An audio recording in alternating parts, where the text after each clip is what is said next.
Friends, എല്ലാവർക്കും മഞ്ജൂസ് ക്രിയേഷനിലേക്ക് സ്വാഗതം. അപ്പം ഞാനിന്ന് വന്നിരിക്കുന്നത് വളരെ സിമ്പിളായിട്ടുള്ളൊരു ചമ്മന്തിപ്പൊടി റെഡിയാക്കാമെന്നും കരുതിയാണ്. അപ്പോൾ അത് നമ്മുടെ സാധാ ദോശയ്ക്കും ചട്നിക്കും ഉപയോഗിക്കുന്ന തേങ്ങ ഉപയോഗിച്ചുള്ളതല്ല. ഇത് കണ്ടല്ലോ, പരിപ്പുകൾ ഉപയോഗിച്ചിട്ടുള്ള നമ്മുടെ പഴയ, ഇപ്പോൾ ഇതങ്ങനെ കോമൺ ആയിട്ടൊന്നും ആരും ചെയ്യാറില്ലെന്ന് തോന്നുന്നു. ഇവിടെ ഇപ്പോൾ എല്ലാവർക്കും വളരെ, എൻ്റെ മക്കൾക്കൊക്കെ ഭയങ്കര ഇഷ്ടമായതുകൊണ്ട് ഞങ്ങൾ സ്ഥിരമായിട്ടുണ്ടാക്കുന്നതാണ്. നമ്മുടെ പഴയ പരിപ്പ്, ഉഴുന്നുപരിപ്പും കടലയും എല്ലാം ഉപയോഗിച്ചിട്ടുള്ള ചമ്മന്തിപ്പൊടി. അപ്പം അതെങ്ങനെയാണ് തയ്യാറാക്കുന്നത് നോക്കാം. അപ്പം ഞാനതിന് കണ്ടല്ലോ, ഓരോ ബൗള് ഇതെല്ലാം തുല്യ അളവിലാണ് എടുത്ത് വെച്ചേക്കുന്നത്. ഇത് നിറച്ചില്ല. ഈ ബൗൾ ഒരു 1/4 ഭാഗം വരെ ചെറിയ സാമ്പാർ പരിപ്പ്, ഉഴുന്ന്, പിന്നെ നമ്മുടെ കടലയുണ്ട്. പിന്നെ നമുക്കിതിന് എരിവിന് ഒരു വറ്റമുളകും എടുത്ത് വെച്ചിട്ടുണ്ട്, കുരുമുളകും. ഇത്രയും ഉപയോഗിച്ചാണ് ഇവിടെ ചെയ്യുന്നത്. പിന്നെ ഒരു ലേശം നമ്മൾ കായപ്പൊടി കൂടെ അതിൻ്റെ അകത്ത് ചേർത്താൽ അതിന് ടേസ്റ്റ് കൂടുന്നത്. പരിപ്പൊക്കെ ഒന്നും കഴുകി നമ്മൾ എടുക്കാറില്ല. കഴുകിയെടുത്ത് അതങ്ങ് കുതിർന്ന് പോകും. അപ്പം പിന്നെ നമുക്ക് ആ പൊടി കറക്റ്റായിട്ട് അതിൻ്റെ ഒരു ടെക്സ്ചർ കിട്ടുകയില്ല. അപ്പം ഞാനിത് ക്ലീൻ ചെയ്യുന്നത് എങ്ങനെയാണെന്ന് കാണിക്കാം. നമ്മൾ ഇതിൻ്റെ അകത്ത് എന്തെങ്കിലും കല്ലോ അങ്ങനെ അഴുക്ക് എന്തെങ്കിലും ഉണ്ടെങ്കിൽ അത് മാറ്റിയിട്ട് ഞാൻ സാധാരണ ഒരു വെള്ളത്തുണിക്കകത്ത് ഇത് കുറേശ്ശെ ഇട്ടിട്ട്, അപ്പം ഒരു ലേശം ഈർപ്പമുള്ള തുണിയാണെങ്കിൽ അതിൻ്റെ അകത്തോട്ടിട്ട് ഇത് നന്നായിട്ടൊന്ന് തിരുമ്മി ഇങ്ങനെ എടുക്കുക. തിരുമ്മി എടുത്ത് കഴിയുമ്പോൾ കണ്ടോ, ഇതിൽ ഒരു അഴുക്കൊന്നും ഇല്ലാതെ നല്ല പൊടിയൊക്കെ നല്ല വൃത്തിയായിട്ട് കിട്ടും. നമുക്കത് വെള്ളത്തിലിട്ട് കഴുകാതെ അങ്ങനെ ചെയ്യുന്നതായിരിക്കും നല്ലത്. അപ്പം ഇത് മൊത്തം അങ്ങനെ ഈ നമ്മുടെ പരിപ്പും എല്ലാ പരിപ്പുകളും അതൊന്ന് വൃത്തിയാക്കി അങ്ങനെ എടുക്കാം. അതുണ്ടോ, ഇങ്ങനെ ഒന്ന് തിരുമ്മി കഴിയുമ്പോൾ അതിൻ്റെ അകത്തെ പൊടി എന്തെങ്കിലുമൊക്കെ ഉണ്ട്, അത് കണ്ടോ നല്ല ക്ലീനായി. അപ്പോൾ അതുപോലെ നമുക്ക് എല്ലാ പരിപ്പുകളും അങ്ങനെ ഒന്ന് ക്ലീൻ ചെയ്തെടുക്കാം.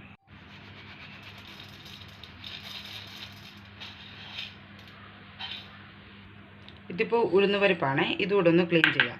അപ്പം നമുക്ക് ആവശ്യത്തിനുള്ള ക്വാണ്ടിറ്റി എടുത്തോണം. കാരണം നമ്മുടെ മറ്റേ തേങ്ങാ ചട്നി പോലെ നമുക്ക് എപ്പോഴും ചെയ്യാൻ പറ്റുന്നതല്ല. അപ്പം നമുക്ക് ഇച്ചിരി ഏറെ എടുത്ത് പൊടിച്ച് വെച്ചിരുന്നാൽ നമ്മുടെ ആവശ്യത്തിന് ഉപയോഗിക്കാം. നല്ല എയർ ടൈറ്റായിട്ടുള്ള ബോക്സിലൊക്കെ ഇട്ട് വെച്ചിരുന്നാൽ ഇത് കേടാകാതെ ഇരുന്നോളും. പിന്നെ ഇത് ഒരു ബൗൾ കടലയുണ്ട്. ഇത് കടല നമുക്ക് വൃത്തിയാക്കണം. നമ്മൾ അതിൻ്റെ തൊലി കളഞ്ഞ് വൃത്തിയാക്കി വെച്ചിരിക്കുന്ന. അപ്പം നമുക്കിതെങ്ങനെ തയ്യാറാക്കുന്നത് നോക്കാം. അപ്പം നമുക്കിനി എങ്ങനെയാണ് നമ്മുടെ ഇഡലിയുടെയും ദോശയുടെയൊക്കെ ഈ പൊടി ഉണ്ടാക്കുന്നത് നോക്കാം, ഈ ചമ്മന്തിപ്പൊടി. അപ്പം ഞാനൊരു പാൻ വെച്ചിട്ടുണ്ട്, അത് ചൂടായി. അതിലേക്ക് നമുക്ക് ആദ്യം ഉഴുന്നിട്ട് കൊടുക്കാം. നമ്മുടെ ഈ പരിപ്പുകൾ 3 അതിലേക്ക് ഇട്ട് കൊടുക്കാവേ. നമുക്ക് ഉഴുന്ന് പരിപ്പ് ഇട്ടിട്ടുണ്ട്, ഈ സാമ്പാർ പരിപ്പ് ഇടാം. ഇതത്ര ഒന്ന് ഫ്രൈ ആക്കി എടുക്കും. ഇത് അധികം മൂക്കണ്ട, നമുക്കൊരു ഗോൾഡൻ കളർ ആകുന്നിടം വരെ ചെയ്യേണ്ടത്. ഇതിപ്പോൾ ഒന്ന് ചൂടായി കഴിയുമ്പോൾ നമുക്ക് ഈ കടലയോട് ഇടാം. അല്ലെങ്കിൽ കടലക്കല്ലേ പെട്ടെന്ന് അങ്ങ് ബ്രൗൺ ആയിപ്പോകും. ഇതൊന്ന് മൂത്ത് അതിൻ്റെ ഒരു മണമൊക്കെ വരുമ്പോൾ നമുക്കറിയാം. അപ്പോൾ അല്ല നമുക്ക് ഇത്ര മിനിറ്റ് എത്ര സെക്കൻഡ് എന്ന് പറയാൻ പറ്റുകയില്ല, നമുക്കറിയാമല്ലോ. അപ്പം ഇത് നമുക്കൊന്ന് ഇളക്കി ഒന്ന് മൂപ്പിച്ചെടുക്കാം. അപ്പം നമ്മളതൊന്ന് കടിക്കുമ്പോഴത്തേനും നല്ല കരികരാന്നിരിക്കുന്ന പരുവത്തേൽ ആക്കിയെടുക്കണം. അത്ര കളറൊന്നും ഇല്ലായിട്ട് ബ്രൗൺ കളർ, ഒരു ഗോൾഡൻ കളറായി വരുമ്പം ഇതിപ്പം ഞാൻ കാണിക്കാം, അന്നേരം നമുക്ക് മനസ്സിലാകും.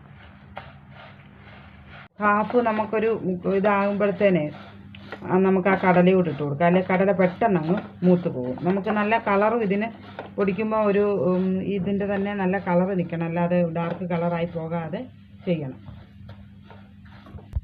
ഇതൊന്ന് മൂത്ത് വരുന്നുണ്ട്. ഇതിലേക്ക് നമുക്ക് ആ കടലയോട് ഇട്ട് കൊടുക്കാം. അപ്പം ഒരു മൂത്ത് വരുമ്പോൾ നമുക്ക് അതിൻ്റെ മണമൊക്കെ അടിക്കും. ഇപ്പോൾ ഒരു 3-4 മിനിറ്റായി ഞാൻ പതുക്കെ ഇളക്കും. നമ്മൾ ഒരു മീഡിയം ഇതല്ല ഫ്ലെയിം വെച്ചേക്കണേ. ഇതൊന്ന് ഇളക്കി കൊടുക്കാം. ഇനി ഇതിലേക്ക് നമുക്ക് ഈ ചൂടിൽ തന്നെ നമുക്കത് ഇതിനുള്ള എരിവിനുള്ള ഒരു നല്ല എരിവുള്ള മുളകാണ്. ഞാനൊരു 2 വറ്റമുളകാണ് ഇടുന്നത്. നോക്കട്ടെ എരിവ് കുറവാണോ എന്ന്. അതും ഈ കൂട്ടത്തിൽ കിടന്നങ്ങ് മൂത്തോളും. അത് ഒരു 1/4 സ്പൂണ് കുരുമുളകുണ്ട്, അതുകൂടെ ഇടും. നമ്മളൊക്കെ ഒത്തിരി എരിവായി പോയാൽ അതിൻ്റെ ആ ഒരു ഇതങ്ങ് പോകും. അപ്പോൾ ഇതുകൂടെ ഒന്ന് നമുക്ക് മൂപ്പിച്ചെടുക്കാം. അപ്പോൾ നമ്മുടെ ചമ്മന്തിപ്പൊടിയുടെ ഇത് പയറും ഉഴുന്നും എല്ലാം കറക്റ്റ് ഇതായിട്ടുണ്ട്. നമുക്ക് അതിൻ്റെ മണമൊക്കെ അറിയാം. ഒരു ചൂടാകുമ്പോഴത്തേന് ഒരു കടല എടുത്തൊന്ന് കടിച്ച് നോക്കി അറിയാം അത് നല്ല കൃഷി ആയോന്നേ. അപ്പോൾ നമുക്കിതൊന്ന് ഇനി ഓഫ് ചെയ്യാം. എന്നിട്ട് ഇതൊന്ന് തണുക്കാനായിട്ടൊരു പ്ലേറ്റിലോട്ട് മാറ്റി വെക്കാം. അല്ലേ ഇരുന്ന് നമ്മുടെ ഈ ധാന്യങ്ങളെല്ലാം അങ്ങ് മൂത്ത് പോകും. ധാന്യങ്ങളൊക്കെ വറുത്ത് ഞാനൊരു സ്റ്റീൽ പാത്രത്തിലേക്ക് മാറ്റിയിട്ടുണ്ട്. ഇനി ഇതിപ്പോൾ ഒന്ന് തണുത്ത് കഴിഞ്ഞ് നമുക്ക് ഇതിൻ്റെ അകത്തോട്ട് ലേശം കായം ഇട്ട് ആവശ്യത്തിന് ഉപ്പിട്ട് മിക്സിയിലിട്ടൊന്ന് പൊടിച്ച് കൊടുക്കാം. ഇതിപ്പോൾ നമ്മുടെ മറ്റേ ചട്നി പോലല്ല, ഇത് നമുക്ക് കുറേ നാളത്തേക്ക് സൂക്ഷിച്ച് വെക്കാം. അപ്പം ഇത് കുട്ടികൾക്കൊക്കെ ആണെങ്കിലും മറ്റേ ചട്നിയൊക്കെ കഴിഞ്ഞ് വളരെ നല്ലതായിരിക്കും. കാരണം ധാന്യങ്ങളല്ലേ, അപ്പം ഇത്രയും ധാന്യങ്ങൾ പൊടിച്ചുള്ള പൊടിയാകുമ്പോൾ നമുക്ക് ഇഡലിക്കും ദോശയ്ക്കും ഒക്കെ ഇത് വളരെ ടേസ്റ്റിയാണ്. പിള്ളേർക്കൊക്കെ ആണെങ്കിലും വലിയവർക്കും ഒക്കെ ഈ ധാന്യങ്ങൾ കഴിക്കുന്നതും നല്ല ഗുണം ചെയ്യും. പിന്നെ കുരുമുളക് ഇട്ടേക്കുന്നതുകൊണ്ട് ഗ്യാസോ അങ്ങനെ ഒരു പ്രശ്നവും വരികയില്ല. ഇത് പണ്ട് നമ്മുടെ വീടുകളിലൊക്കെ സ്ഥിരമായിട്ട് ഉണ്ടാക്കിയിരുന്നത്. ഞങ്ങളൊക്കെ സ്കൂളിൽ നിന്ന് ടൂർ പോകുമ്പോഴായിരുന്നു സാധാരണ ഇഡലിക്കുമൊക്കെ ഈ പൊടിയായിരുന്നു കൊണ്ടുവന്നത്. അപ്പോൾ നമുക്ക് വേളകളിലൊക്കെ ഈ നല്ല ഇതായിട്ട് സൂക്ഷിക്കാനും കൊണ്ടുപോകാനും പറ്റുന്ന ഒന്നാണ്. അപ്പോൾ നമുക്കിതൊന്ന് തണുത്ത് കഴിയുമ്പോൾ മിക്സിയിലോട്ടിട്ട് ഒന്ന് പൊടിച്ചെടുക്കാം. ഇപ്പോൾ നമ്മുടെ ഉഴുന്നുപരിപ്പും എല്ലാം ഒന്ന് തണുത്തിട്ടുണ്ട്. ചെറിയൊരു ചൂടേ ഉള്ളൂ. അപ്പോൾ നമുക്ക് ഈ ചൂടോടുകൂടി അങ്ങ് പൊടിച്ചെടുക്കാം. അപ്പോൾ നമ്മുടെ മിക്സിയുടെ ജാറിലോട്ടിട്ട് നമുക്ക് ആവശ്യത്തിന് ഉപ്പും കൂടി ഇട്ട് ഒരു ലേശം കായവും കൂടി ഇതിൻ്റെ അകത്ത് ചേർത്തിട്ട് വേണം ഒന്ന് പൊടിച്ചെടുക്കാൻ.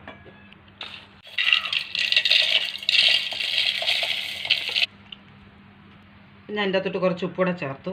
ഇനി ഒരു ലേശം കായപ്പൊടി മതിയേ നമുക്ക്.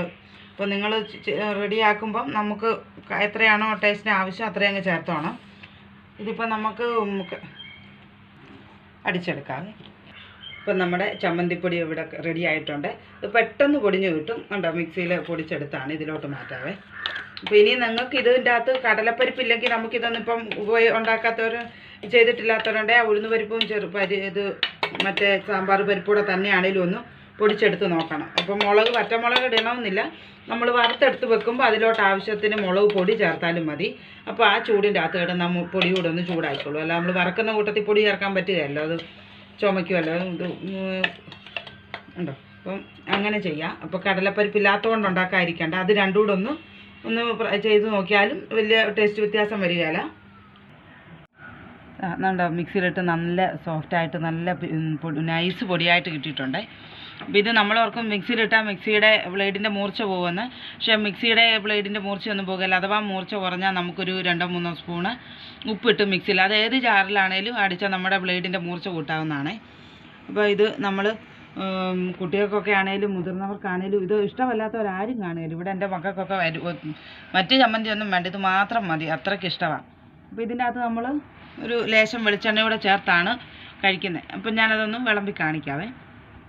ഞാൻ അതൊരു ബൗളിലോട്ട് ഒരു ടിന്നിൻ്റെ അകത്തോട്ട് മാറ്റി വെച്ചിട്ടുണ്ട്. അപ്പോൾ ഇത് എയർ ടൈറ്റായിട്ട് വെച്ചിരുന്ന് നമുക്ക് കുറച്ച് നാളത്തേക്ക് ഉപയോഗിക്കാം. ഇതിപ്പോൾ നമ്മൾ ആ പൊടിച്ച മുഴുവൻ നമുക്ക് ആവശ്യമില്ലല്ലോ, ഇപ്പോൾ ഉടനെ ഉപയോഗിച്ച് തീരുകയല്ല. അപ്പോൾ ആവശ്യമുള്ളത് ചെറിയൊരു പാത്രത്തിലാക്കി വെച്ചാൽ ഒരു കുപ്പിയിലോ എന്തെങ്കിലും ഇട്ടിരുന്ന് വെച്ചാൽ നമുക്ക് ആവശ്യമുള്ളപ്പോൾ എടുത്ത് ഉപയോഗിക്കുകയും ചെയ്യാം. കൂടുതലുള്ളത് മാറ്റി വലിയൊരു പാത്രത്തിലും ആക്കി വെക്കാം. അല്ലെ പെട്ടെന്ന് ഇത് പൂപ്പലൊക്കെ പിടിച്ച് പോകാതെ ഇരുന്നോളൂ.